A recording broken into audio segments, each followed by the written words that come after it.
बिस्मिल्लाहिर्रहमानिर्रहीम। मैं हूं बिलाल डार। नाज़रीन, एक मरतबा फिर आपकी खिदमत में हाजिर हूं और आज बड़े शॉर्ट सी स्टोरी में आपके सामने रखूंगा कि वज़ीर आला बलूचिस्तान क़ुद्दूस बज़िंजो ने दो खूबसूरत खेल खेले हैं बलूचिस्तान की सियासत में, जो उनकी सियासत को आगे बढ़ाने में बड़े माविन और मददगार साबित हो सकते हैं। मैं उनके बारे में आज आपको बताऊंगा, लेकिन इससे पहले बातचीत का सिलसिला शुरू करूँ, आपसे हमेशा की तरह रिक्वेस्ट है कि यूट्यूब पे मेरे चैनल पाकिस्तान वाला टीवी को सब्सक्राइब कर लीजिए और अभी के अभी कर लीजिए। Thank you so much.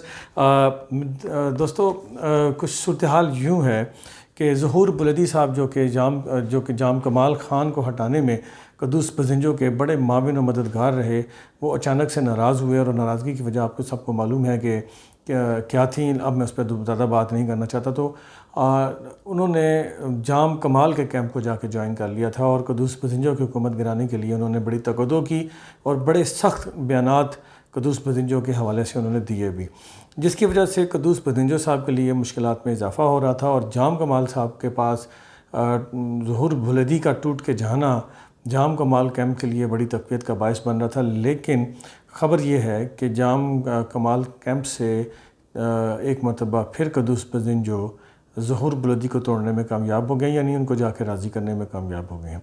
इसी तरह अकबर आस्कानी, हाजी अकबर आस्कानी भी क़ुद्दूस बज़िंजो से वज़ारतों की तकसीम के हवाले से भी नाराज़ थे और उनकी नाराज़गी काफ़ी दिनों से चल रही थी। इस नाराज़गी को ख़त्म करने के लिए क़ुद्दूस बज़िंजो ने हमेशा की तरह एक बड़ा स्टेप लिया और उन्होंने अपनी अना को हायल नहीं होने दिया और उसको से पुश डाल दिया और वो ख़ुद चल के, जी हाँ नाज़रीन, खुद चल के हाजी अकबर आस्कानी के घर चले गए और उनको जाकर राज़ी कर लिया है।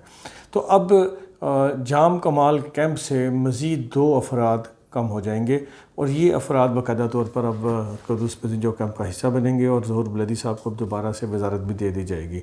इसके बाद एक प्रेशर ज़रा कम होगा क़ुद्दूस बज़िंजो के ऊपर। तो दूसरी जानिब क़ुद्दूस बज़िंजो ने यह स्मार्ट मूव की है कि जो आइंदा बजट आ रहा है जून के महीने में, नाज़रीन, आपके इल्म में है कि इलेक्शन जीतने के लिए अपने हलकों में कुछ काम करवाना पड़ते हैं या शुरू करवाना पड़ते हैं, उसके लिए तरक्याती फ़ंड्स हुकूमतें देती हैं।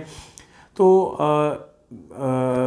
जो अपोजिशन जमातें हैं बलूचिस्तान के अंदर, उनको जाम कमाल साहब के दौर में भी कोई फ़ंड नहीं मिले थे और अभी भी उनकी पोजीशन कुछ ऐसी ही थी।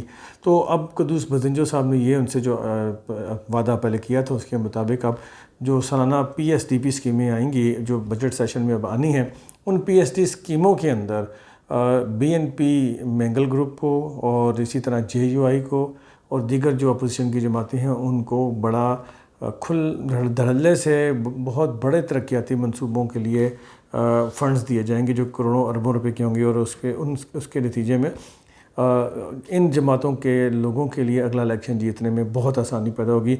सरदार यार मोहम्मद रिन साहब जो बलूचिस्तान की सियासत का एक अहम किरदार है, आपने देखा होगा कि गुज़िश्ता कुछ अरसे से वो खामोशी इख्तियार किए हुए हैं। पहले वो जाम कमाल साहब के साथ बहुत डट के खड़े थे और मुखालफत भी कर रहे थे क़ुद्दूस बज़िंजो की, लेकिन अभी वो खामोश खड़े हैं। उनकी खामोशी की वजह हमारे ज़राइर के मुताबिक ये है कि जाम कमाल क़ुद्दूस बज़िंजो साहब ने सरदार यार मोहम्मद रिन साहब से भी ये वादा किया है कि उन्हें भी उनके तरक्याती हलके के लिए तरक्याती फ़ंड्स दिए जाएंगे जो जाम कमाल साहब के दौर में नहीं दिए गए थे, और साथ साथ उन्हें ज़्यादा से ज़्यादा अकोमोडेट किया जाएगा तरक्याती मंसूबों के हवाले से और उनके इलाके की जो इंतज़ामी मशीनरी है वो भी, उसमें भी उनकी मर्ज़ी और मंशा शामिल रखी जाएगी। तो यूँ ये स्मार्ट मूव चली है क़ुद्दूस बज़िंजो ने। नाज़रीन, आपसे गुजारिश है कि मेरे चैनल को ज़रूर सब्सक्राइब कर लीजिएगा। अल्लाह ताला आपका और मेरा हामी नासिर हो।